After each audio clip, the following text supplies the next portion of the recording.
Welcome everybody who's here. And I really wanted to do an update on where we are in the practice and introduce Liana Malezio, who is now our in place sergeant in charge, general commander. Let's think of it. We're going to give her all the titles we can because I want to keep her doing all of that. I And she's want to amazing. salute her now. Yeah.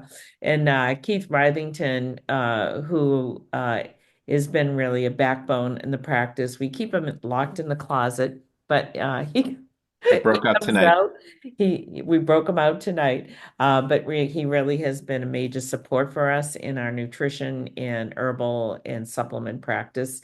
And I wanted him to really introduce everyone to standard process and why we use it and the core values of the company and why we think it is so valuable for our patients. And then we'll get on to why we're going to be bringing in Telex DNA, which is know your genes, and the process of finding out what's the best fit and what program is the best for you to look at. So we have a lot to cover. So without further ado, and I will excuse me if I don't get this completely correct, but I'm going to try to play from start and I have to figure out how to, let me see, go to my Zoom and how do I Are start? you trying to pull up Yeah, the deck? yeah. You know what? Why don't I pull it up on my side while you're looking? We'll have it as a backup, and whoever gets to it first can launch it. Okay, I knew how to do it, but I apologize because it's been, I think, a year since I pulled this together and I there is know. a share. Oh, here we go. Share. Yep. There we go. I've got it. Well, So if you I'm want. just going to slideshow play from start. Okay, so we're going to be over here on the side. And so I did, as I said, I want to introduce Liana, who is our office manager. And we do have a new practitioner, Lauren Mushadi. She has been with us for a few months. She is having a baby July 1st. So we are losing her as quickly as we brought her on board. We're going to lose her for 3 months, but she has been welcomed by our patients. And I think she has been a real calming influence in the storm of taking care of everyone. And I think all of you will appreciate her expertise. She has expertise. She has over 10 years experience as a nurse practitioner. She comes from another practice on the North Shore, but she's living closer to ours. So she has a 2-year-old and now having a new baby at the end of June. So we're excited to have her on board. We are adding 2 nurse practitioners, hopefully at the end of this month. Uh, I will let Liana give you a little update on those 2 new gals that are coming in, Celia and Joe. And they're both, Celia has, like me, 40 years experience, but will be coming on board. She ran the neurology clinic at UMass Worcester and has a lot of experience in neurology, pain management, but also long-term autoimmune diseases. She was heavily involved with the MS patients. And then Joe Bloom is coming to us from, I believe, Dorchester House, um, Dimick. She's Dimick, coming from Dimick, yes. Dimick Health Center. So she is very experienced in urgent care, long-term care, and chronic diseases. And then I wanted to maybe have Liana go over what's new with our EMR system, which is Athena, and we're now a year and a half. Yeah, About a year and a half, yes. a year and a half. So I'm going to let Leanna bring you up to date on patient access, how to pay your bills, and help us stay open with urgent care. We're your source for urgent care. Yeah, so hello everyone. My name is Liana, as Dr. Hopkins said. So our EMR system hasn't been the greatest to start, but things are starting to fall into place. We now have the ability to schedule your own appointments online through your portal. We encourage everyone to um, register for your patient portal. That is something just as simple as receiving a link through your email. So if you don't have patient portal set up, please give the office a call and we can set you up with that. So we can have you now schedule your appointments via your patient portal. You can pay your co-payments and whatever balances you have through your patient portal.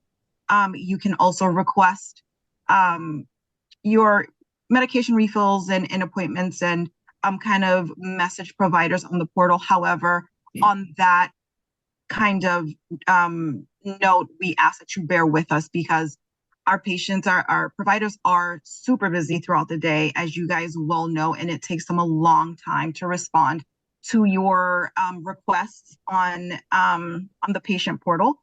So the best way to go about that is just kind of give us a call here at the office. You can ask for myself or Fiona, and we will get whatever information you need and try to coax the providers to get back to you as soon as they can. But we do ask for your patience on that front because we have onboarded Lauren and opened up our primary care roster and rheumatology. So we're accepting all these new patients, which is kind of overloading our system at the moment. But the other thing I do want to make clear, when you need a medication, if you call the refill line, we do check that twice a day. So that, I believe, is the most efficient way for you to refill your medications. Yes, for the medications, yes. The pharmacy, when they say we're in touch with your doctor, they're not touching us, they're not calling us. It's facts that fly into the system and will continue to bog down the communication channel to myself, Liana, and the staff members. In fact, it flies to all the buckets. So on average, I have 3,000 emails to go through, which, as you know, is physically impossible at the end of the day. And so buried in that 3,000, there may be a communication, which is you're trying to send me a message, but I can't get through 3,000 emails, texts, Right. prior auths, referrals. So, this whole idea that there's efficiency within the electronic world, it's actually inefficiencies because the access overwhelms the system and we cannot keep up with it. The things that you can help us with, however, through the portal is to update your medications, your past medical history, any surgical procedures, and take charge of your own electronic medical record so that when I come in, I know that your medications are updated. I know before I see anyone at the neighborhood health center that I go to, I go into Epic and I validate all of my medications. And I believe that is also available for all of our patients on Athena. Yes, and just to piggyback off of that, Yeah. just please keep in mind, do not wait until the last minute to request refills. If you're down to about 2 pills, it's going to take us, based on what Dr. Hopkins just said, because we have an influx of requests on all, in all buckets and on the voicemail and phone calls. We are requesting that you call at least a week in advance. It's going to take us at least that long to kind of go through everything to make sure that everything is sent in on time. And that also goes for your referrals and whatever other needs you may have. Do not leave it for the last minute. Please make sure that you're doing it at least a week in advance so that we can have it done for you, in a timely way and it doesn't interfere or interrupt any treatments that you guys have going on. Next, I wanted to go over what our IV infusions are available. We continue to have great success with the Myers infusions, and maybe Liana can speak to it because I forced her to have one last week after she had knocked down with a GI illness and was drooping around the office. I can, yes, absolutely. So in all honesty, I was kind of hesitant because I really wasn't, I hate needles and, as we all do, and I hate all that stuff, but I was in a really bad way, to the point where I was having palpitations and just, sweating and that my GI issue it was really bad. And as Dr. Hopkins said, I was kind of kidnapped in the office and forced to have a Myers, and I am so glad that she did that. I have to say, I was feeling so great within just a couple of hours of doing it. Even before my GI issues, I was just kind of like low on energy, just kind of not feeling myself. And within, like I said, a couple of hours of having the Myers, I had so much energy. My GI issues, by the time I got home at the end of the day, were almost all dissipated. I had all this energy. I was, my husband even said, "Oh my God, like, you're getting some color back in your cheeks. You don't look so tired anymore." I just felt great. I haven't lost that feeling yet. I feel like it's kind of put a pep in my step. I feel better all all the way around. And I recommend it 1,000%. If you're feeling kind of like low on energy or just not feeling well, this is a great way to kind of supplement the vitamins that you're kind of missing right now and just, put Well, something. the thing to realize is when you're sick, you use up, and Keith and I will talk about this, you use up your reserves. And whether it's magnesium and vitamin C, all of your vitamin Bs, your hydration, your electrolytes, this all gets consumed, and we don't have great reserves. The electrolyte deficiency, the magnesium deficiency, all of the vitamin deficiencies, you cycle through these. And this is why these infusions are helpful. We've also added the immunity boost.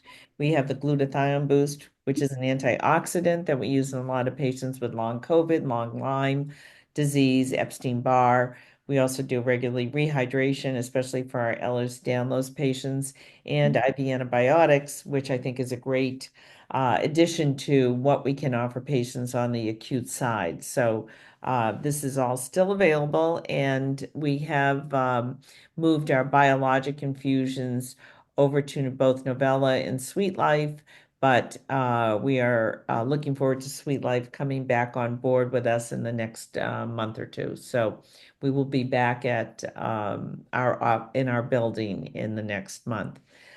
Keith, I was wondering if you would, do you have the slide deck that I sent you? Yeah, let me pull that up. So Pull you that would up because I pulled up the PPI one, but I think I sent you the one that I wanted to use. Mm. Um, uh, Let me see if I can locate it because I actually saw it today. It's probably in this group. All right, give me a second here. Oh, here we go. Was cholesterol nutritional therapies? yes, I have that one. I can pull that up because then I Okay. the one was the PPI. So let me I just don't know that I had that one. okay, so we'll go to the cholesterol, and we will start here. And why don't you just, before we start, give a little introduction to why standard process? Oh, sure. Yeah, beautiful. Well, thank you for having me on. So I'm Keith Reddington.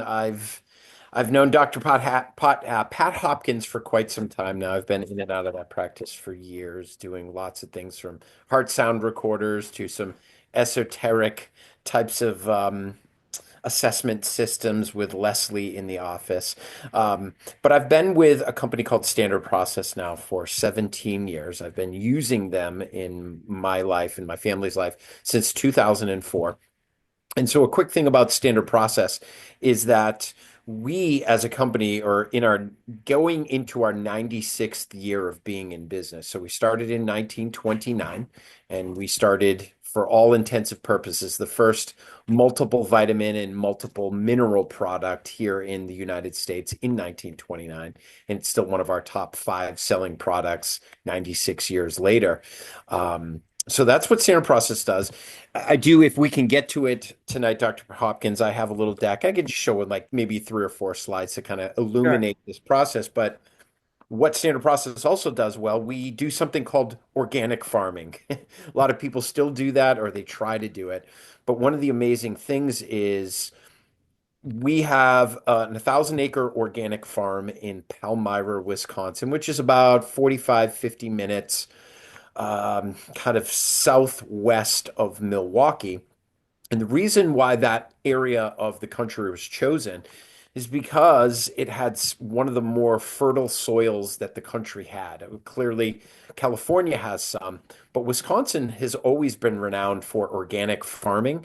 And I think, if I'm not mistaken, I was told this recently, we might have more organic farms or more organic produce comes out of Wisconsin than possibly even California. But I have to double check that.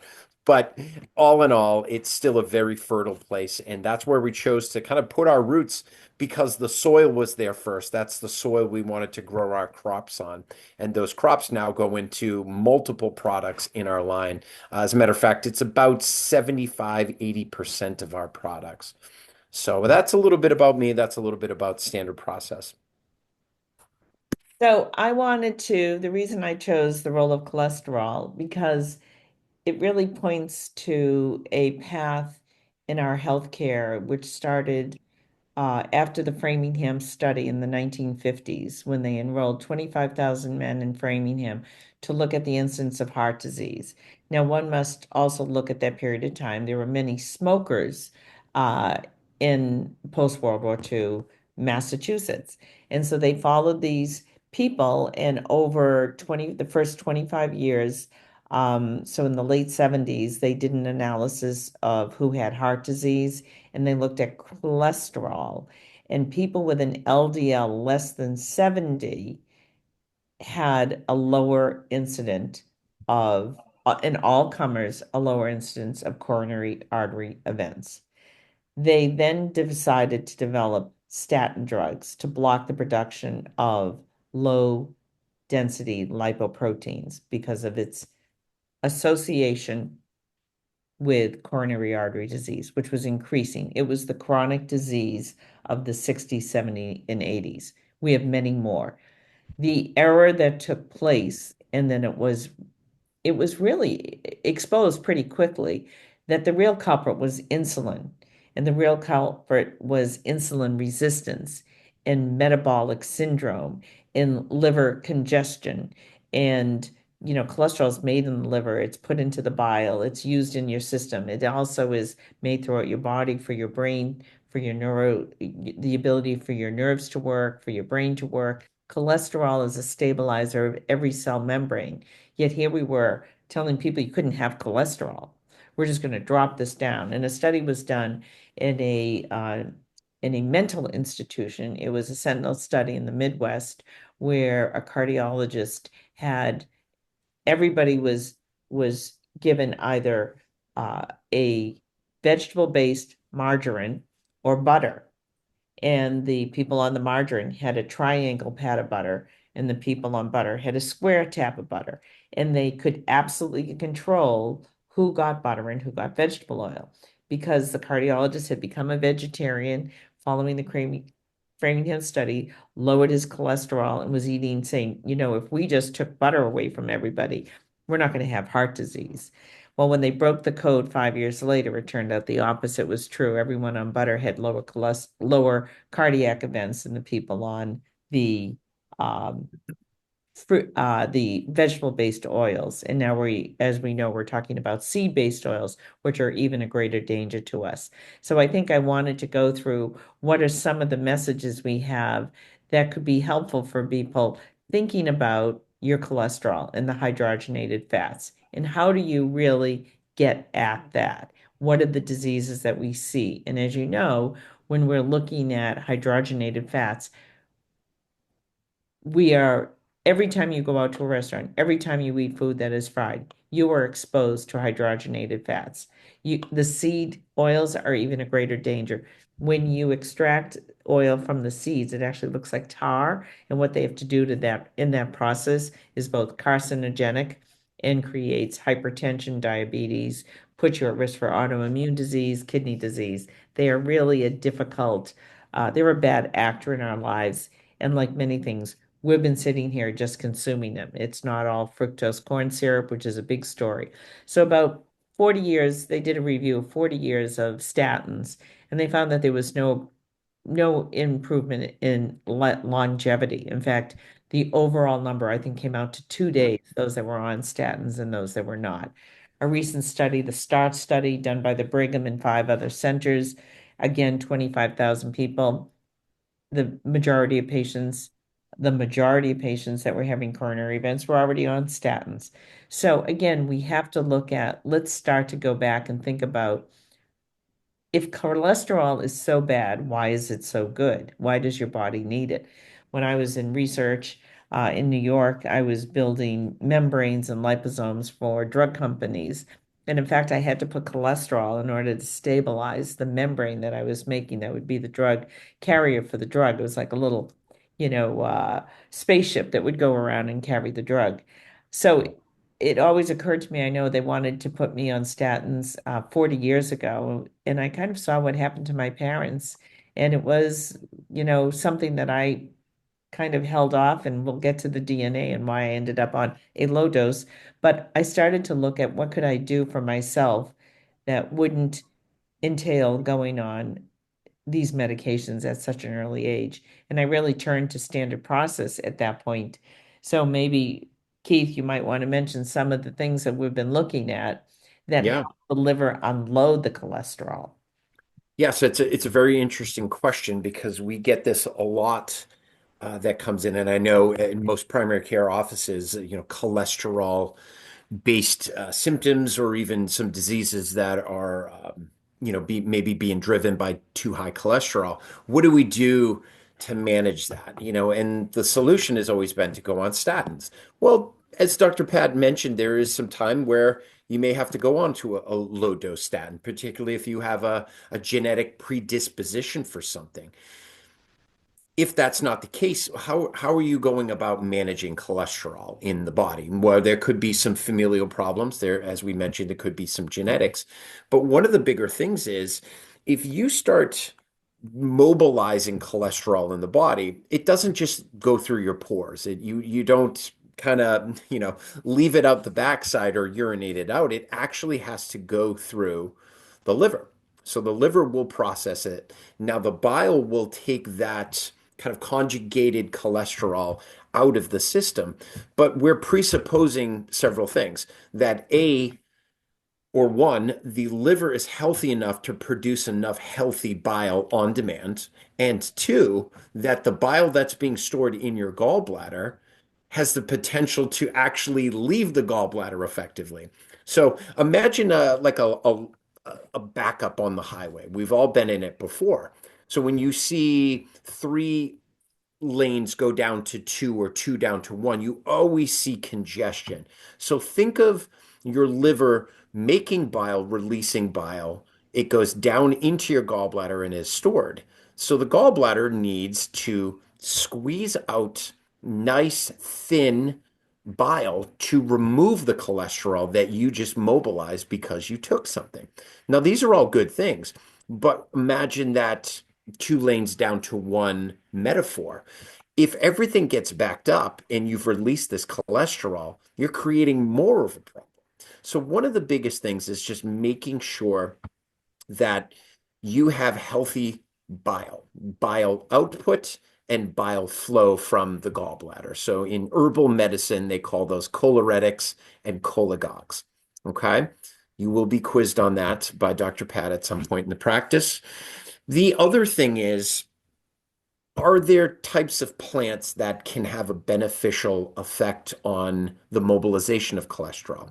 Yes, there are. One of the main plants is buckwheat. Buckwheat is very rich in a lot of just bioflavonoids, quercetin, rutin, etc.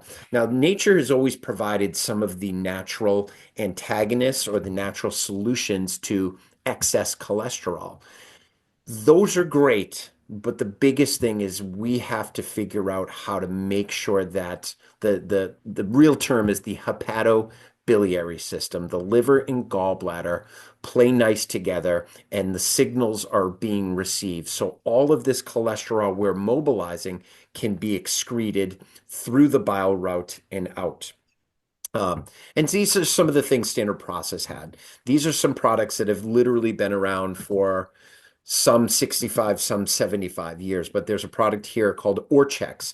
Orchex is a product that actually helps to increase permeability of the cell. So a lot of times cholesterol can be at the cell level. We actually have to make sure that the cell can release stored cholesterol or wherever it is being kind of accumulated in the system, whether it be the arteries. The second product there is called Antranex. Now, this is a product that literally has its origins into the early 1920s. There was a medical doctor named Henry Harrower. Many of you will never have heard of that name, but Dr. Harrower was really one of the first main endocrinologists in this country. He was an endocrinologist that kind of, like Dr. Pat, looks at the entire body, not just a thyroid specialist or a liver specialist or whatever else they may be doing. And he had a product that he brought to the States based on research that was in the 20s from the Japanese. And this product called Antranex, as it's now called, is a liver antihistamine product. So it's very helpful in kind of making sure the liver can accept some of the cholesterol that's coming your way. And then we have a couple things which leads to sometimes cholesterol accumulation, high histamine in the body. That might be a word that you've heard before if you suffer from allergies. A lot of people are getting seasonal allergies now, and you know what histamine is and you know what it feels like when you're creating it. So when there's too much histamine, a lot of times there's issues with elimination of that kind of metabolic waste in the blood. And then is the last point there is the pineal gland regulates some of these elimination routes through the bowels, through the kidneys, through the colon. Um, And it just- regulates your circadian rhythm. it does. And so that's part of taking in and eliminating. And, what we see now in our country is the explosion of cholecystectomies, having your gallbladder taken out. It's like the number one surgery for the 18 to 25-year-old group. Why? They have slow gallbladders.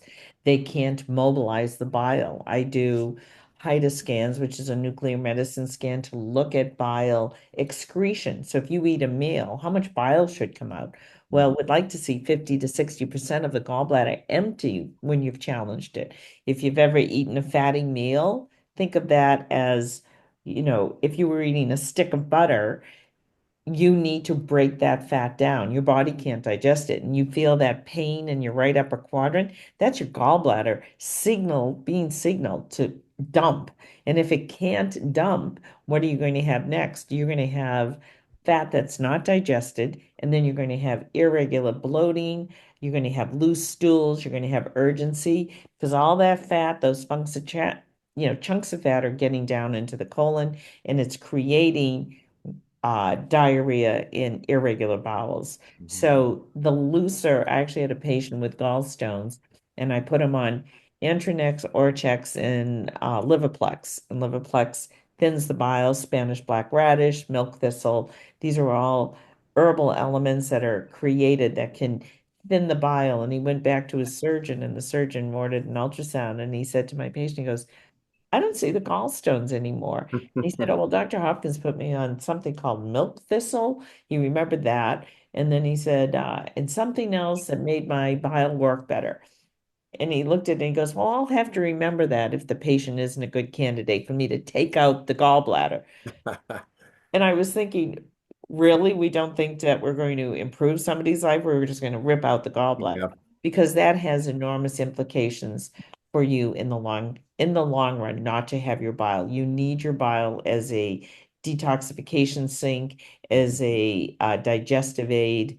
And we haven't even gotten into the impact of being on proton pump inhibitors like omeprazole and the effect that has on why these so many people are having gallbladder issues, and therefore cholesterol is building up.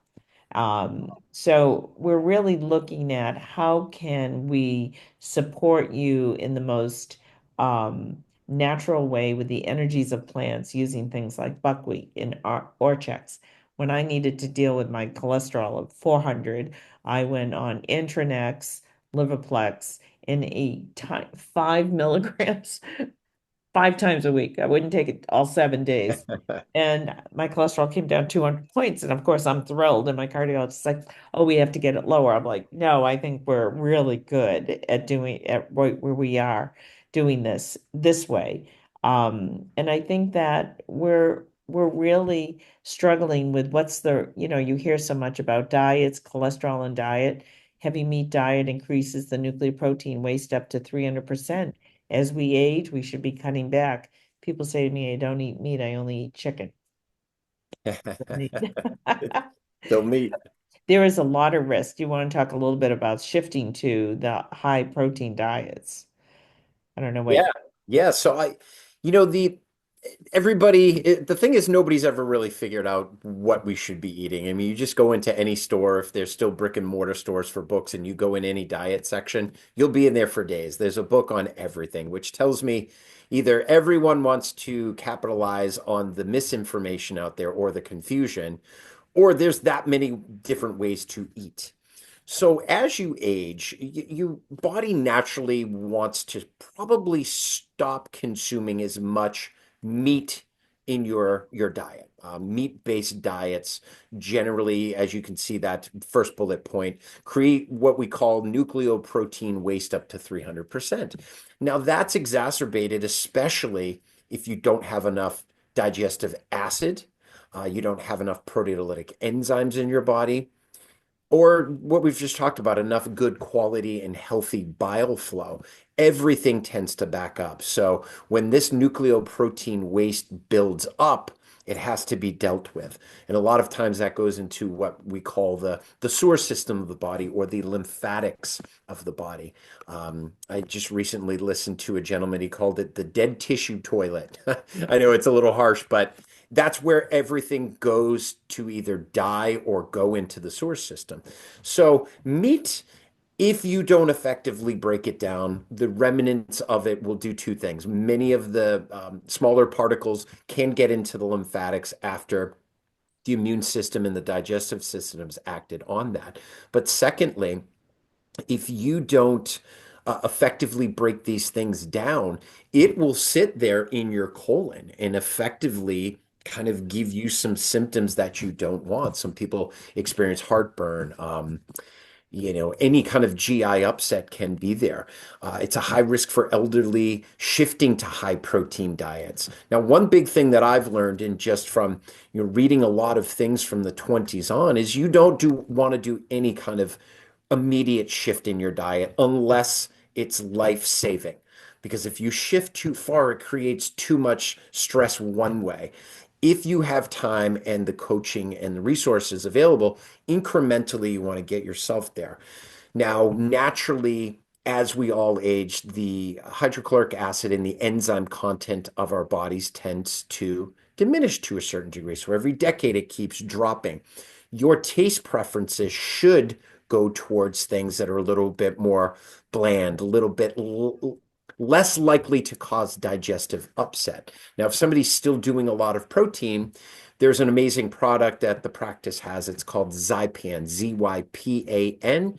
It's been a lifesaver for lots of people, particularly those that say, when I eat a high meat meal or something with lots of protein in a meal, I feel it just sits right there in my stomach.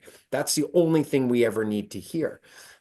Because literally it is. It's not being acted upon by different types of digestive enzymes in the stomach and the natural hydrochloric acid that you create. Well, that's So that's, something you know, that I never had any heartburn in my life until I turned 70. And I literally, it was like the day after my birthday, I'm like, is this what you've all been complaining about?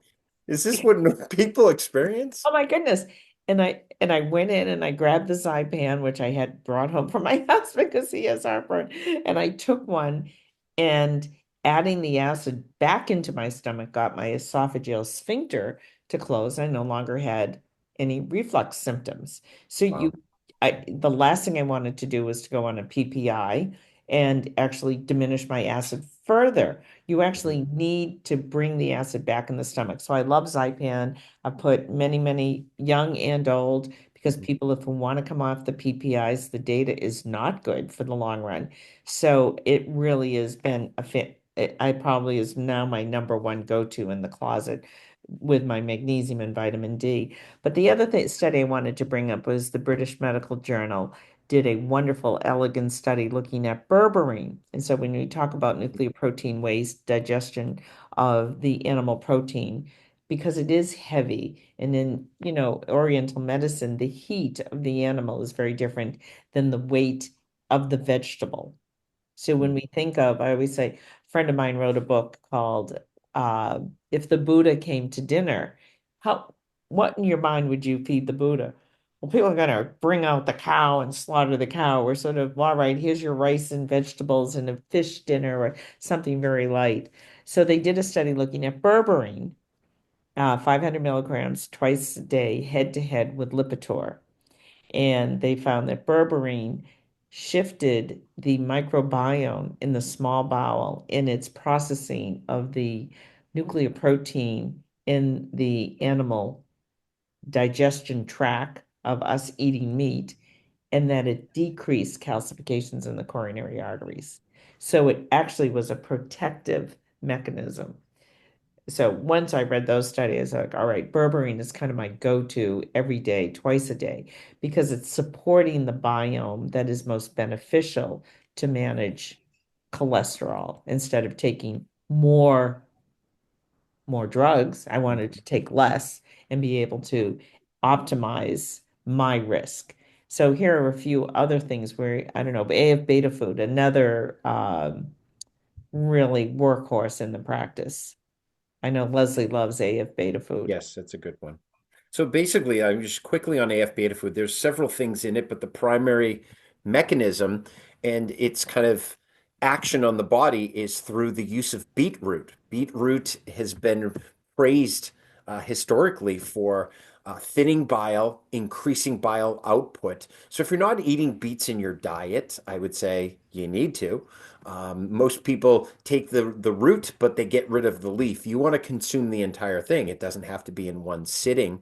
Now, if somebody comes into the practice and Dr. Pat or Leslie says, "Hey, you should start eating beets. Here's a great recipe for beets," and they look at you and go, "I hate beets. I'm never going to cook them or make them." That's why we have supplements in this practice. So AF beta food is a wonderful option if you do experience or have been told you have some gallbladder congestion, you have stones. If after fatty meals you're starting to belch, and as Dr. Pat said, kind of that upper right quadrant, you're starting to get some discomfort there. AF beta food would really, really help you. It took me 50 years to get to beets, but I absolutely love beets now. They're amazing. Yeah. The I just want to go through a couple more Yeah. slides. Um, because I think, we're seeing a resurgence of people using butter. There's actually the A15 fatty acid that Mark Hyman now sells on his website, which is critical for brain optimization. And then people are going back to, I know our Secretary of Health and Human Services is talking about, moving away from seed oils back to talc. My mother used to drain the fat whenever you made chicken or bacon. You kept it in the cans underneath. We didn't have vegetable oils or seed oils. And so I think we're opening ourselves up to understanding what we've gone through. And going back to the diets, when I did a comparison for one of our talks, and I looked at the South Beach diet, the keto diet, the paleo diet, the whole food diet, the Atkins diet, the Miami Beach diet, and the Mediterranean diet. The constant across every single diet was one thing: no processed food. Hmm. The effects were the same no matter what. It was eliminating processed food. If it came out of a package with a list of ingredients, you were already doing yourself harm. And so I think that the best thing I can say to people is look at your plate and be able to say what it is without listing ingredients. And Right. that's your key to health going forward. Liana, you can pop in with any question at all. You know what? I am taking this all in. Honestly, I feel like this was meant to be, because my husband actually complains and suffers a lot from a lot of the symptoms and a lot of things that you guys are talking about. So I am just taking it all in, and I am just like, wow, Stephen really, not only Stephen, I know Dr. Hopkins, I really have to check my diet as well. But um my husband does have an issue, and he's on his GI put him on omeprazole 40 milligrams, and I think that's a lot. I think that 40 milligrams of omeprazole is a lot for someone to take, because he takes it every day, and it doesn't matter what he eats. But now that I'm noticing and I'm going back, he does tend to belch a lot after every meal, and especially if it's protein high diet or whatever he's consuming is high in protein, it tends to give him a lot more discomfort. So I'm like, wow, like this is very informative, and I am definitely gonna have to bring him in for Dr. Hopkins to do an assessment and put him on some of these supplements, because I feel like he can definitely benefit from it. Anything that can take him away from any, I feel like man-made medicine, you know what I mean? Like pharmaceutical medicine, and put him on supplements, and anything that's holistic or natural that can kind of help him regulate and give him some relief is amazing for anyone, for anything is amazing. And I feel I'm definitely going to have a conversation with Dr. Hopkins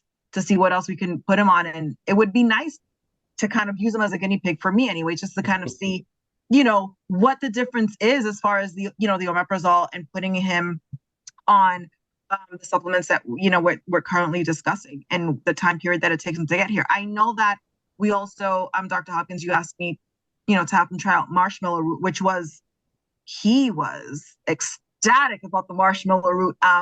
He was in a lot of pain for a few days, and he took the marshmallow root, and within 20 minutes, the pain and the discomfort dissipated. But if we can put him on something that is going to be, that can replace the omeprazole, I think would be great, and I can report back with honest and Real life experience. exactly real life experience. That would be amazing. Yeah. Yeah, marshmallow root. Why don't you talk, just give us, because we go through probably 20 bottles a week. People coming in, they love it. Why does Yeah, everyone yeah. love marshmallow root? And it's not doesn't taste like marshmallow. Yeah, it doesn't taste like a fluffernutter sandwiches for sure. Marshmallow's been around for a very, very long time, but particularly in the practice, Dr. Hopkins is using marshmallow specifically as it's kind of two things. There's something called demulcents, and demulcents tend to coat a lot of the, let's just say the back of your throat, your esophagus, especially when people have very thin mucosal linings. Mucosal linings are everywhere in their ears, our eyes, the back of our throats, you name it. But a lot of times they get eroded just through poor diets and medications, etc.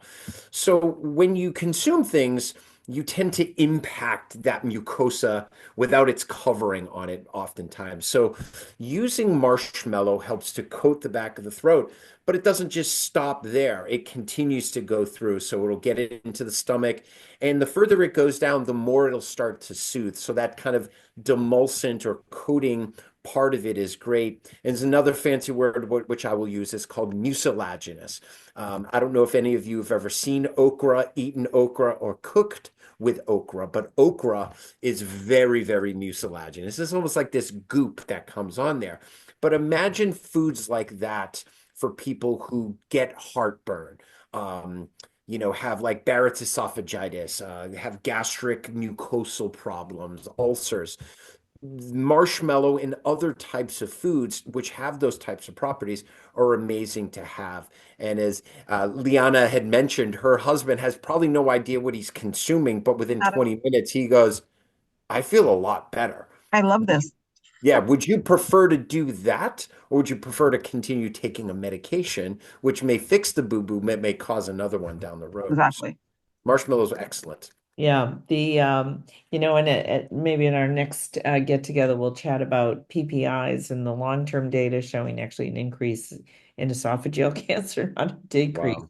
because you're shifting the acid production. You're actually getting bile refluxing up into the esophagus. You just don't feel it because you've mitigated the pH balance ratio between the stomach and the esophagus. So I wanted to introduce people tonight to Intellex DNA and why I think this really dovetails into a lot of what we're talking about and how we're going to be able to use what we call personalized medicine. So I'm just showing you my report and why I find this so helpful.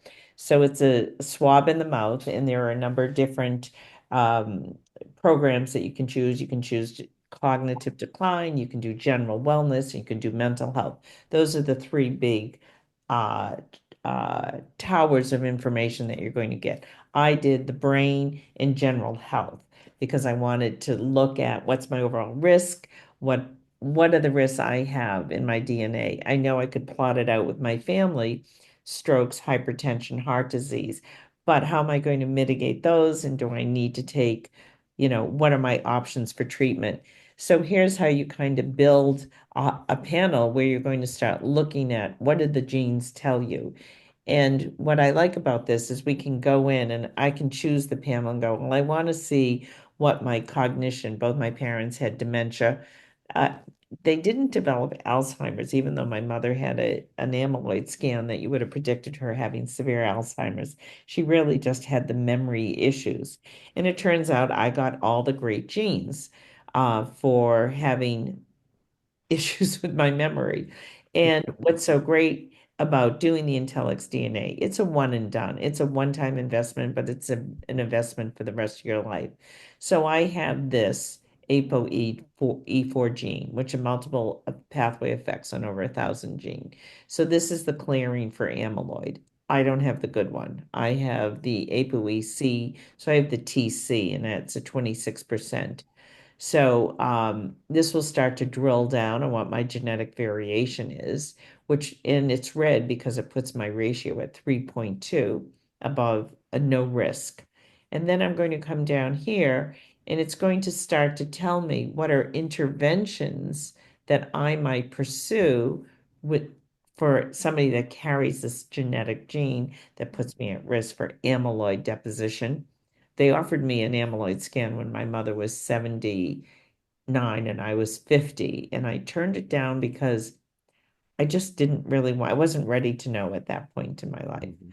So I had one of the variants, the CT, and you can break this down, and CC is the rarest variant. Most people run here, and I'm in the TC. And this will then break down the risk and the alleles and how. So it takes a lot of time to go over this.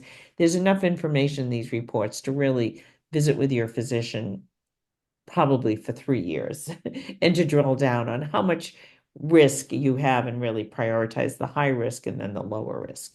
And we also, you hear this term biohacks. Well, this is going to tell you the biohacks if you want to, that you might be able to intervene. So ashwagandha, turns out I've been on it for 8 years because I heard Rudy Tanzi give a lecture on ashwagandha and the impact on amyloid production. And it's the only thing that can decrease amyloid production. None of the drugs for Alzheimer's and dementia work, period, zero. Curcumin, we all know that's a great anti-inflammatory, gives you the ways that this might break down. So I eat a lot of curcumin. Sulfurethane, I don't use this, however, it does decrease neuroinflammation, but I do take lion's mane. So I don't do everything on the list, and I know the ones that I can kind of fit in. So I use ashwagandha and lion manes. Well, if Uh, I jump in real quick, you sure. are using sulforaphane in Spanish black radish. Oh, okay. It's naturally occurring in Spanish black radish or Eat a lot radish. of radishes too. They're not Yeah. all Spanish, but and that's what I like about standard process. You also are able to benefit from the energy of the food source of Mhm. what you're getting. So what brought me back into looking at a food-based supplement system is that the energy isn't destroyed. You're having that whole food energy, but it's also adaptogenic, meaning the cells take what they need. And if it doesn't need it, the herbal medicine, whereas a drug doesn't untarget certain cells. It goes to every cell, doesn't matter. But this also great gives me, I've been on a ketogenic diet now for with intermittent fasting for about probably 10 years now. And so I don't do MCT oil. Some people like that. I do plant-based fats. I will say my LDL came down significantly with doing the Antranex and the Orchex, and I try to keep a low grain, low glycemic diet. Now, looking at drugs, support estrogen pathways, progesterone, I don't do those, but those are also options depending on where you are in the scope of your life and what you can manage. So you see how you can sort of go down and look at your risk. Now I can come up here and start to look at a hotspot or a summary. And let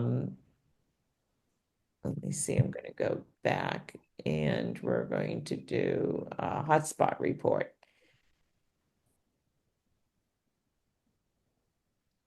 And I want to go look at my cardiac panel.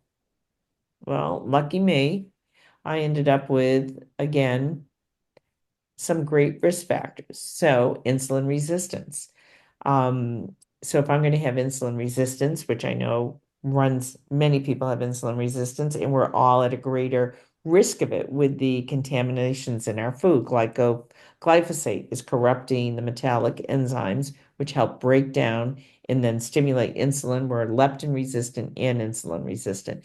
And I don't want to focus this on just being bad but insulin resistance is genetically in my tribe of ancestors. If you went back mitochondrially and looked 5,000 years back, those that had insulin resistance could store fat more efficiently. The skinny people died. They couldn't run fast. I have hypertension and fat. So we live long lives. My family lives into their 90s and the hundreds, but we're here because we could store. So how am I going to look at my insulin resistance? We're going to expand all of these and start to look at, well, I'm already on berberine. I Mhm. love berberine. I think everyone over 50 should be on berberine. Curcumin, quercetin. Maybe Keith, you want to talk a little bit about quercetin? Yeah, well, the one food or crop that I mentioned before is buckwheat. So Yeah. standard process, the crop we grow the most and do the most with on our certified organic farm is buckwheat by far than any other thing. It loves our soil, and there's so many benefits to buckwheat seed, buckwheat root, etc. But quercetin and many other bioflavonoids are naturally occurring already in buckwheat. So if you're taking a standard process product, 8 times out of 10, you're going to be taking some buckwheat in them. Yep. So nitric oxide. So I have deficiency in the ability to create nitric oxide. However, it's not just me. It is everybody over the age of 45. And if you take antacids, you drop your nitric oxide by another 50%. So you're really harming yourself, which is why the long-term studies of people on PPIs and antacids is that they have cardiac and kidney issues. Your nitric oxide is responsible for increasing the blood flow. So we've all heard about super beets and super greens. This is again getting back to the betaine, Zypan, and the number of products that have beets built into them that are within the standard process. So I'm a big beet eater. I take my Zypan, and I also take nitric oxide as the frosting on the cake. Patients love the nitric oxide. A friend of mine developed the company N1 he was at Austin, Texas. He's a PhD researcher on nitric oxide. And he always says to me, Pat, the hardest thing is I can't get doctors to understand we need nitric oxide. So his products are super beets, but he also created nitric oxide, which since I've been taking it, my blood pressure has been significantly improved than because I carry the gene for resistance to medications for hypertension. So this is some of the exciting things that we have to offer. We can look at inflammation. See, I have a number of key high risk inflammatories. So, how am I going to look at these? Well, I start to build you a plan. Well, quercetin showed up again. The sulforaphane showed up again. Here are some of the supplements. So you start to see what lines up with your risk panel, and you'll know that there's an overlap on many of them, and you start to put together a program that I think, and this is where I'm excited for Keith to help work with us on taking the genomics and putting you on the right. Keith, for a moment, if you could address Yeah, yeah, how you would yeah. I approach mean, this. we're talking about right now is epigenetics. We can't really change our genetics, but at the same time, we don't want them expressing all the time in a detrimental way. So these targeted reports will kind of pinpoint exactly the types of things that will down-regulate the expression of some of these genes. Yeah. So some of these things here, other supplements, berberine, which Dr. Pat had mentioned, multiple things, omega-3, vitamin D. Most people here in the Northeast for at least 10 months out of the year, 9 months out of the year are going to be low in vitamin D. Increased choline levels inversely reduces interleukin 6, I if you see love that. choline. So interestingly enough, choline, the last time I checked, choline was the number one non vitamin deficiency in the country. We're just not consuming choline at any level anymore. It's not in our foods.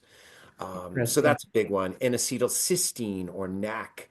And then that last bullet point is andrographis, Yeah, which we is love andrographis. yeah, it's an Ayurvedic herb, wonderful, wonderful herb. But I did not know this, so this is interesting for me that it decreases interleukin 6, a marker for inflammation, has strong antiviral properties, which I did know. You're But I right. like the fact that it decreases Yeah. IL-6. That's Yeah. that's really interesting. Andrographis and complex is a real workhorse for us over the winter months Hmm. for patients that are highly susceptible to viral infections from whether you're a teacher or you're in the public arena. I know many of us, many of our children are isolated home with remote jobs, but their kids are still going to bring home the petri dish. So, low glycemic. So you see how you can start building a plan and you see where there are overlaps between each of I'm just showing you my SNPs. So I can go through and create a report and then put you on what is the best herbal protocol, go through what is your dietary protocol, and look at drugs that may be beneficial to augment what we're going to do herbally. So we don't, we could spend all night going through Good. the other one is hypertension. Nobody can get my blood pressure is finally under control, but I've lived from the age of 47 on with massive difficulties in managing my hypertension. So I am just really excited about personalized medicine, Yeah. combining the knowledge we have through standard process and how to mitigate what your parents inherit, how you inherited this. Now, realizing most of our SNPs, they're not meant to be disease, but in the crisis of a corrupted food environment, we are at higher risk for disease expressing itself. So if we thin our bile, eat whole foods, keep active, longevity, I mean, if you saw my lineup, you'd go, well, you should be dead by now. But in fact, our family lives to ripe old ages, high into their 90s, and then to my aunt died at 101. So I really wanted to introduce Keith, who has been such a support for me in my journey and learning about supplements, and so excited to bring Intellex DNA into our Yeah. practice. Yeah, absolutely. I also want to expand a little bit on the Intellex DNA because it's not, it's, I mean, it covers a vast, um, just a lot of things that concern us as individuals, right? What we're predisposed to, like diabetes, cognitive decline. I know in my family, on my maternal side, there's a lot of dementia and Alzheimer's, but there also mental health issues. And the Intellex DNA also gives us that tool to kind of be able to intervene in an early stage in all areas, mental wellness. I'm just looking at here what it offers, the mental wellness, brain optimization, kind of, the medical overviews, celiac, gluten, like diabetes, hypertension, like you mentioned, thyroid, all those things. It gives us the ability to kind of look a little bit into the future and say, where am I going to need some intervention? Whether, on the, kind of just pharmaceutical side or most importantly, and I feel if we can use this as a tool on the standard process side, just on the supplement and holistic side. And some Um, people, you just put them on choline and a little carnitine, and all of a sudden they can exercise because they carry the Yeah. gene where they don't process carnitine. right. Their cell membranes don't work well. And with Yeah, some choline carnitine, oh, I'm not exhausted. We call it the skinny hypertensive, the skinny diabetic. They're skinny diabetics. You're Yeah. still not absolutely. processing. So getting those membranes working correctly. So I like that it also gives you, and it's constantly updated. The company is taking data and putting it in and building really a massive tool for you going forward in understanding why you're here and what you can do and incorporating Absolutely. lifestyle supplements. And we know that medications are, I take medications. I can't get away from it completely, but it certainly is. It wasn't until I was able to fine tune my supplement pathway did my issues improve significantly. Yeah. I tell my cardiologist that. But I I really want love to it. thank everyone tonight. We're just at the end of our hour, and I hope everyone enjoyed this. We will have the podcast in the webinar up on our website, and we'll go out with our next newsletter. And this is our first town hall in a year. Sorry to be so late, Oh, but as you know, it's been kind of a tough year getting reorganized and restaffed. Yes. I want to thank Liana for really being such a force in the office and someone I can Yeah, turn to and have complete confidence in. So thank you, everyone, my and pleasure. get to dinner. Aha. Yeah. All right. Go Take eat your care, Whole everyone. Foods. All right. Have a nice Good to night, see everyone. everyone. All right. Bye. Bye.